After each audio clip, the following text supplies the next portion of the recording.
കാഞ്ഞങ്ങാട് അടിയാർക്കാവ് ശ്രീ കരിഞ്ചാമുണ്ടി അമ്മ ദേവസ്ഥാനത്തിലെ സംക്രാന്തി ദിനത്തിൽ കരിങ്കലശത്തിന് ഓരോ ഭക്തജനങ്ങളും കള്ള് നിവേദ്യമായി സമർപ്പിക്കുന്ന ചടങ്ങാണ് ഇവിടെ ഏറ്റവും ശ്രേഷ്ഠമായിട്ടുള്ളത്. സ്ത്രീജനങ്ങളാണ് ഏറ്റവും കൂടുതൽ നൈവേദ്യവും സമർപ്പിക്കാൻ കരിങ്കലശത്തിനു വേണ്ടി എത്തിച്ചേരുന്നത്.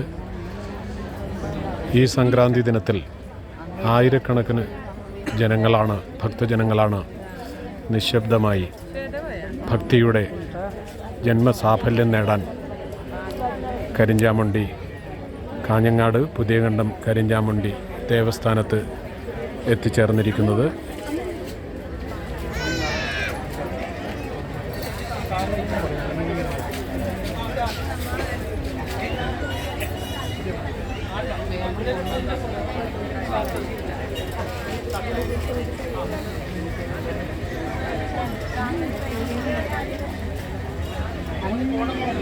പ്രകൃതി ആരാധന ഒരു നിശബ്ദ ഭക്തിയാണ്. ഇത് അപൂർവമായ ഒരു കാഴ്ച. കാഞ്ഞങ്ങാട് പുതിയകണ്ടം ശ്രീ കരിഞ്ചാമുണ്ടി അമ്മ ദേവസ്ഥാനം.